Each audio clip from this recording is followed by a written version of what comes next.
সংস্কার বাংলাদেশের মানুষের জন্যে, গণতন্ত্রের জন্যে, সুশাসনের জন্যে, ডেভেলপমেন্টের জন্যে, ডেমোক্রেসির জন্যে এটা অপরিহার্য।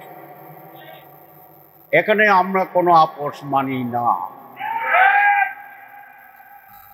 মাননীয় প্রধান উপদেষ্টার কাছে আমি গতকাল, আগে যেরকম খোলা চিঠি ছিল না, খোলা চিঠি, আমি কালকে একটা খোলা ভিডিও দিচ্ছি, আপনারা কেউ কেউ পড়ছেন বোধহয়। আমি সেখানে বলেছি, মাননীয় প্রধান উপদেষ্টা, আপনার এই শাসনামলে আপনার উল্লেখযোগ্য এমন কোনো কাজ আপনি করেননি যে কারণে মানুষ আপনাকে স্মরণ করুন। হাসিনা 14 বছর ছিল, বিএনপি বোধহয় 19 বছর ছিল, আপনি 13 মাস ছিলেন। এরকম একটা শাসন ক্ষমতা আপনি আছেন।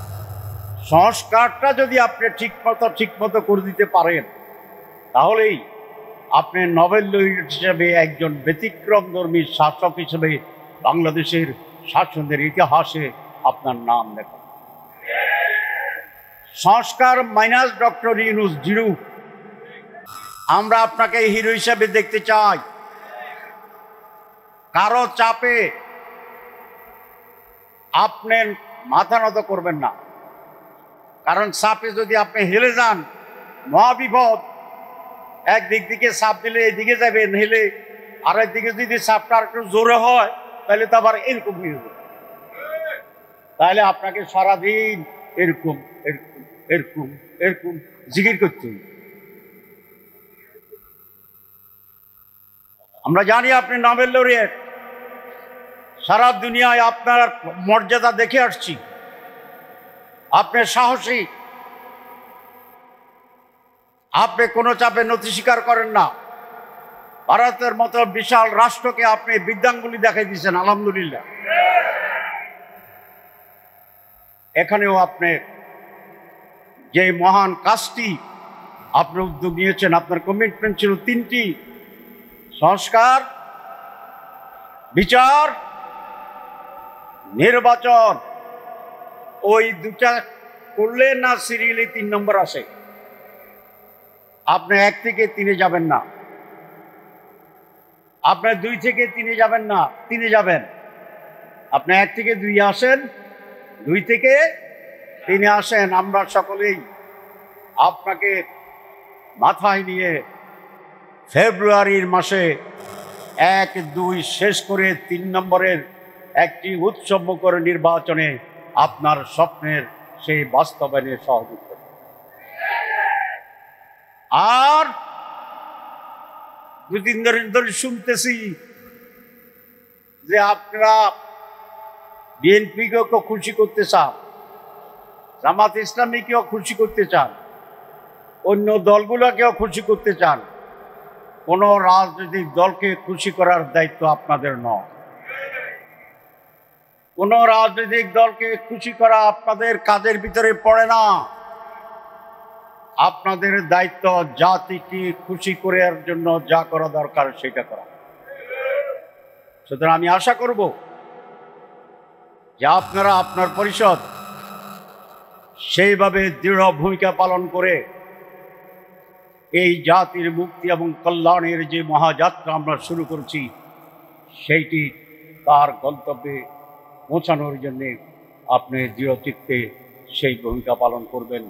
আমরা আপনার সহযোগিতা আছি, জাতি আছে, মানুষ আছে।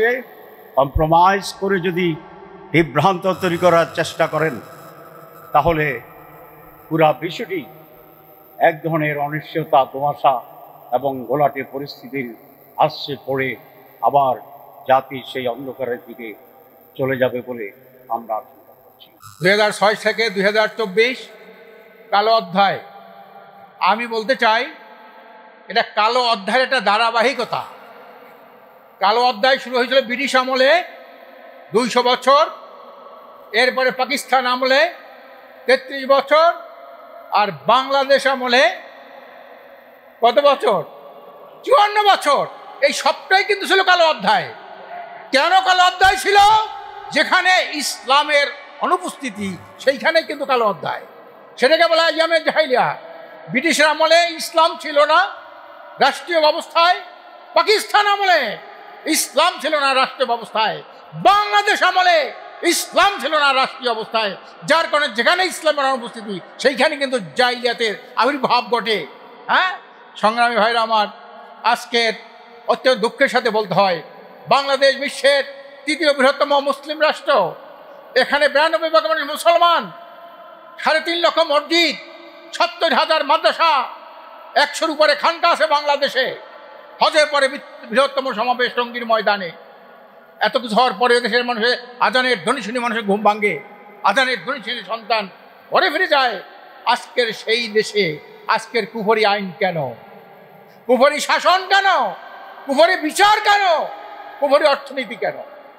এরা আমাদের যারা ইসলামী দল করি, যারা মসজিদ মাদ্রাসা চালাই, যারা খানকা চালাই, তাদের একটা আত্মোপলব্ধি থাকা দরকার, আত্মপর্যন্ত থাকা দরকার। এতগুলি দল, এতগুলি মাদ্রাসা, এত মসজিদ, এত আলেম ওলামা, এত মুসলমানের সংখ্যা, সেই দেশে কুফরি আইন চলে, কুফরি বিচার চলে, কুফরি শিক্ষা চলে, মসজিদের পাশের গলিতে পোস্ট কোয়ার্টার চলে। আজকের আমাদের জন্য অত্যন্ত দুঃখ। আমি পরিষ্কার বলতে চাই, শুধু সমাজ পরিবর্তন করলে হবে না, পরিবর্তনের সাথে সাথে যদি আদর্শিক পরিবর্তন না ঘটে, আমি ডক্টর ইউনূস সাহেবকে বলেছি, আপনি একজন যোগ্য মানুষ, কিন্তু আপনি দুর্নীতি, সন্ত্রাস, চাঁদাবাজি এগুলো বন্ধ করতে পারেন না কেন? আপনি ব্যক্তি হিসেবে ভালো, কিন্তু আপনার নীতি ভালো না। নেতা ভালো, নীতি নাই, এই জাতির মুক্তি নাই। ভালো নেতা চাই, ভালো নীতি চাই, এছাড়া জাতির মুক্তি নাই। আজকের কোনোদিন ভালো আমরা নীতি প্রতিষ্ঠা করতে পারি নাই। নেতা হয়তো কিছু ভালো হয়েছে, যেমন বিএনপি সরকারের আমলে ম্যাক্সিমাম মন্ত্রী দুর্নীতির সাথে জড়িত ছিল, কিন্তু জামাতের 2 জন মন্ত্রী দুর্নীতির সাথে জড়িত ছিল না। হাসিনা তাদেরকে ফাঁসি লটকাইছে, কিন্তু দুর্নীতির কোনো মামলা দিতে পারে নাই। ব্যক্তি হিসাবে ভালো, কিন্তু নীতি ছিল কি বিএনপি? এই দেশের ফ্যাসিস্ট সৃষ্টি বিএনপি কম করেছে?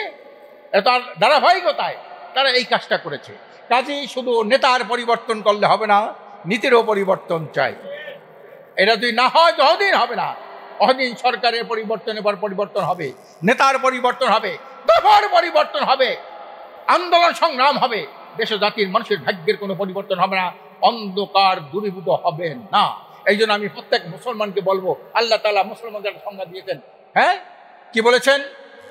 মুসলমান সে ফমান আসলামা ফাউলাইকা তাহাররাও রাশাদা। মুসলমান সে যে সত্যকে অনুসন্ধান করে, সত্যকে খুঁজে ফেরায় এবং সত্যটাকে সে গ্রহণ করে। মুসলমানকে বলতে হবে ভালো আইন কোনটা, ভালো বিচার কি, ভালো রাষ্ট্রনীতি কি, ভালো অর্থনীতি কি। আজকের মুসলমানরা কিন্তু আমরা এটা বুঝতে চাই না। সংগ্রামী ভাইরা আমার, দীর্ঘদিন পর এইবার সাধারণ মানুষের মধ্যে একটা চেতনা জাগ্রত হয়েছে। সাধারণ মানুষ বলে, আমরা দীর্ঘদিন অনেক সরকার দেখেছি, কেউ মানুষের ভাগ্যের জন্য পরিবর্তনের জন্য কাজ করে নাই, নিজেদের ভাগ্যের পরিবর্তনের কাজ করেছে। আমরা আর এই দলকে ক্ষমতায় দেখতে চাই না। আমরা এবার দেখতে চাই সকল ইসলামী দল ঐক্যবদ্ধভাবে নির্বাচন করুক, ঐক্যবদ্ধভাবে তারা যদি নির্বাচন করতে পারে, আগামীতে ইসলামকে আমরা রাষ্ট্রীয় ক্ষমতায় দেখতে চাই। আজকের এই অবস্থাকে অনেক ফ্যাসিস্টদের মাথা খারাপ হয়ে গেছে। অনেকে বলে জামাতের সাথে চরমোনার দীর্ঘদিন একটা বিরোধ ছিল, তারা কিভাবে একসাথে হইলে আশ্চর্য হয়ে যায়। আমি পরিষ্কার বলেছি, বিরোধ যেখানে যা আছে থাকুক, কিন্তু আমরা ফ্যাসিবাদকে, ফ্যাসিস্টদেরকে চিরকবর রচনা করার জন্যে, দেশের স্বার্থে, মানুষের স্বার্থে, ফ্যাসিবাদ মুক্ত একটা দেশ গড়ার স্বার্থে আমরা এই ঐক্য হয়েছি। আমরা নির্বাচনী সমঝোতা করেছি, যেখানে জামাতের প্রার্থী ভালো থাকবে সবাই তাকে ভোট দেবে, যেখানে ইসলামের প্রার্থী ভালো থাকবে সবাই তাকে ভোট দেবে, যেখানে অন্যান্য দলগুলোকে ভালো প্রার্থী সেখানে তাকে ভোট দেবে। এর নামই নির্বাচনী সমঝোতা। সংগ্রামী ভাইরা আমার, আসুন এই যে একটা জাগরণ তো হয়েছে। আপনি রিক্সাওয়ালাকে দেখেন, একটা রিক্সা আসলে তাকে জিজ্ঞাসা করেন আপনি কি কোথায় ভোট দেবেন, কি বলে দেখেন, জরিপ আপনার আমার কাছে। সংগ্রামী ভাইরা আমার, এই দেশের সবচেয়ে বড় সমস্যা যেটা, যত চ্যালেঞ্জ, যেটা আমি মনে করি সবচেয়ে বড় চ্যালেঞ্জ হলো ভারতীয় আধিপত্যবাদ, মার্কিন সাম্রাজ্যবাদ। আপনি দেখেন নাই আওয়ামী লীগ আমলের শেষের দিকে দেখেন নাই ওই আধিপত্যবাদের দূতাবাসে মিটিং ডাকতো, সবাই হুমড়ি খাইয়ে পড়তো, আবার সাম্রাজ্যবাদের অফিসে মিটিং ডাকতো, সবাই হুমড়ি খাইয়ে পড়তো। আজকের হলো ওদের আধিপত্যবাদ এবং সাম্রাজ্যবাদের পাঁচটা দালাল।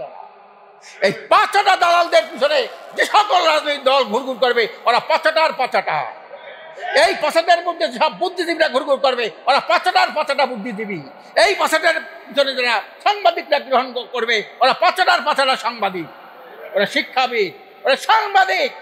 আজকে এত দুর্নীতি করার পরেও, এত খুন করার পরেও আজকে সাংবাদিকরা দুই ভাগ, আইনজীবীরা দুই ভাগ, শিক্ষকরা দুই ভাগ। মানে কি? এটা আমাদের জন্য লজ্জার। আমি পরিষ্কার সাংবাদিক ভাইদেরকে বলতে চাই, আপনারা হবেন সত্যের সৈনিক, আপনারা হবেন মানিক মিয়ার মতো সাংবাদিক, আপনারা হবেন মুজিবুর রহমানের মতো সাংবাদিক। আপনারা সত্যিকার দেশ ও জাতির এই দুঃসময়ে আপনারা কাণ্ডারি হয়ে থাকবেন, সত্য লিখবেন। আমরা সত্য বলবো, আপনারা সত্য লিখবেন। এই কারণেই এই যৌথ আন্দোলনের মাধ্যমেই এই দুর্নীতি, দূষিত, বিষাক্ত, কলুষিত, নোংরা রাজনীতির খবর রচনা করে একটি সুখী, সমৃদ্ধ, একটি কল্যাণ রাষ্ট্র প্রতিষ্ঠার জন্য যৌথ আন্দোলনের আহ্বান জানিয়ে আমি আমার বক্তব্য শেষ করছি। অমা তৌফিকি ইল্লা বিল্লাহ।